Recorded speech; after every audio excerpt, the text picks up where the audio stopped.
So yes, I saw Laila raise her hand, so I hope that we can hear her for a couple of seconds, and then I'll have questions.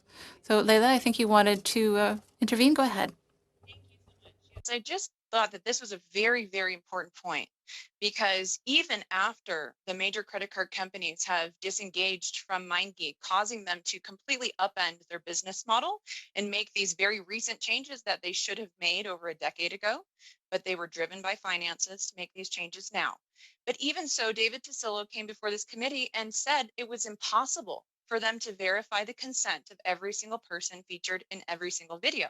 In fact, their new terms are only about verifying the ID of the uploader. In many cases, the uploader is the trafficker. And we have that in a class action lawsuit that was recently filed just a number of days ago, where a man was verified into the Model Hub program using his ID, but they didn't verify the 16-year-old who he was raping in the video and selling for MindGeek's profit. They got 35% off the sale of those videos.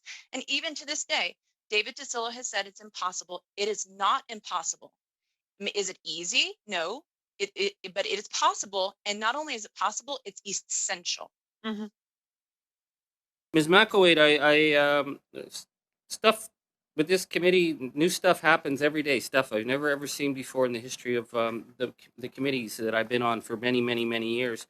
We got a letter today from. Let's see, who do we get a letter from? Ferris Antoon and David Tasillo wrote us a letter, personal letter about you, warning us that well, it's weird. It's about you, but then it's about someone named Benjamin Nolot, who they say is against legal pornography. Mr. Nolot is against same-sex marriage and women's reproductive rights.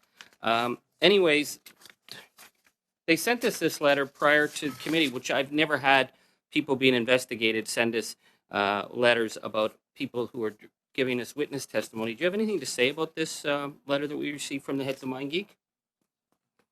And that's standard procedure for them to try to distract, to try to defame, to try to discredit those who are telling the truth about what is going on in their site. You know, I came before this committee and I gave you testimonies of survivors who have personally reached out to me. These are their words. I presented to you, and I will present to you, everything that I've said today, documented, screenshotted, to prove that it's actually factually correct. These are not opinions. These are facts. You know, this is completely inexcusable that the CEO and the COO, instead of taking responsibility for what they've done, for the immortalization of countless victims' trauma. You know, some victims say that my trauma and my abuse will live on long after I'm dead. The thought of that tortures them. Instead of taking responsibility, what they do, and this is exactly what they've done, you know, for the past year and beyond, is try to attack, try to harass, try to quiet and to silence advocates who are telling the truth about their site. And that is unacceptable. Case of them gaslighting you? Absolutely. Absolutely. Okay, thank you. We do have two of our panelists that have their hand up. I'll turn to Ms. Mickelwait to begin with, and then with Monsieur Fortin to follow. Thank you so much. Yeah, I think it's important to speak to this issue of complicity and knowing distribution of this kind of illegal content. I do want to give the committee two brief examples because I am a witness and I want to tell the committee, the information that I have on hand that I have documented as well. There was, for example, one of many examples, a video of a girl. The title of the video was "Schoolgirl is in Forest." The title, the tags in the video said CP and not 18, actually. The uploader was UA-sex, which would stand for underage sex for anybody who would be looking at that. And in the comments, they actually indicated that the girl was in 9th grade, that commenters knew who she was and that she was underage. And not only did Pornhub moderators or, reviewers look at that video, look at the tags, look at the title, look at the uploader, and then approve it, but they featured it. They advertised that video on the site, on the homepage, to get more views and more clicks. And that is the advertising of child sexual abuse material. And I have numerous examples of that. There was one other instance that was particularly egregious that I was aware of this year in 2020, of a prepubescent, a very obviously prepubescent underage girl being anally raped and tortured. She was screaming in the video. It was just horrific. This video was uploaded 3 different times by 3 different users over a period of weeks. It was reported. The report was documented. It was not taken down. A number of days later, it was reported again. It was documented. It was reported. It was not taken down. Finally, I facilitated the transfer of the link of this video to the FBI. The FBI then sent it to the National Center for Missing and Exploited Children. And finally, they confirmed the video was underage, and they did a demand to Pornhub to take it down.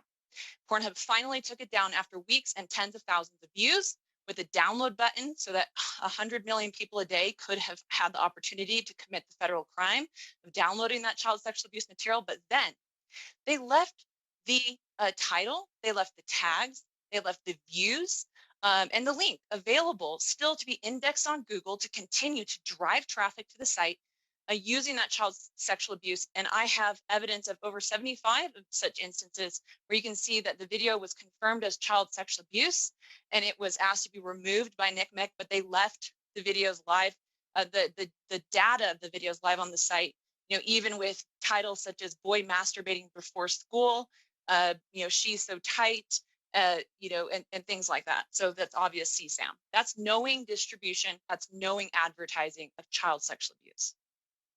I don't know if it'd be possible for me just to make a quick suggestion with regard to, solution.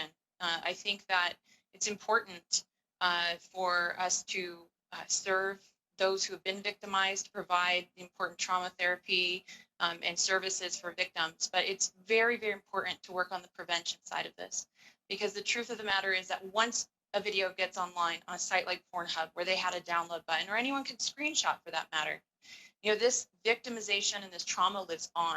And it's a level of trauma that is, really incomprehensible and multiplied for these victims, where it's hard for them to ever, recover. And many times we see that they become suicidal. And so, I think we need legislation that would require, with harsh penalties, the verification for every single person in every single video on one of these big porn sites, to be age verified and to be consent and agreement verified, not just the uploader, every single person. I think that would go a long way in preventing this kind of abuse from happening in the future. And then I also think we need accountability, because when a site like Pornhub and a company like MindGeek has engaged in this kind of behavior, a slap on the wrist for them is truly a slap in the face to the countless victims whose lives have been destroyed over the past decade by this predatory company. And I think that it would be a huge deterrent for others in the future to see true justice for these victims and to see this company truly be held accountable. My question is, MindGeek executives continue to talk at length about their fingerprinting software for preventing re-uploads of illegal content to the site. What is your knowledge about that software and its implementation? I can speak to that if you'd like. For sure. Yeah. Like I mentioned before, MindGeek itself has emailed victims telling them that they acknowledge that the software does not work. MindGeek itself came to this committee and had said that to this committee, that they acknowledge that fingerprinting software does not work in every case, because you can make small edits to these videos, and then the hashing and the fingerprinting doesn't work anymore. And so I think that's extremely problematic when a company is relying and touting this kind of software as a solution, and at the same time fully understanding that it doesn't work and telling victims it doesn't work. And that speaks to the issue. We have to go to the front end. We have to go to the point of upload and have, these procedures and compliance in place to prevent these videos from getting on the site in the first place. Thank you. Ms. Mickelwait, were you looking to jump in there as well? I would like to. Thank you so much. MindGeek came before this committee a couple of weeks ago and said that they were a partner of the National Center for Missing and Exploited Children. I would suggest they're not a partner. I think you should ask NCMEC about that statement, and I think they would tell you they're not a partner. What MindGeek did was what they should have done many years ago, which was finally register in 2020 to begin reporting to the National Center for Missing and Exploited Children in the USA. On the 2019 ESP report for NCMEC, there were 0 reports from MindGeek or Pornhub. Not only that, we have evidence of their senior community manager telling a user online publicly who had said there's child pornography all over Pornhub. What do I do? And she actually said, you do not need to report it to the authorities, just report it to us. In that same year, there was no reports from from Pornhub to NCMEC. Moderators have told me that they didn't even know what NCMEC was, the National Center for Missing and Exploited Children. And I would think that moderators, these reviewers, would need to know who that agency was in order to be, taking the proper procedure. And victims themselves, will lastly say, victims themselves have said that sometimes they have actually reported their child exploitation to Pornhub and then gone over to NCMEC to report there as well, and that they have discovered that there was no report coming from Pornhub or MindGeek about their particular instance of exploitation. Thank you, Mr. Angus. Thank you. Ms. Mickelwait, we'll turn to you. I just have one last comment. Thank you so much for giving me the opportunity to share this. I think it's relevant to this conversation. Another piece of information that I was made aware of through a MindGeek whistleblower moderator was, and that I think should be fully investigated, was this idea that they have multiple different folders that they're supposed to put flagged content into that is illegal or child sexual abuse material. And he suggested that there's something called folder A, where very, very young looking children go that are under the age of 12. But there's folder B, and folder B, he said, was used for 15, 16, 17-year-olds. And he suggested that he was not confident that that was being reported, even though that is illegal child pornography. And I think as a point of investigation, I think it's very important to be looking into that.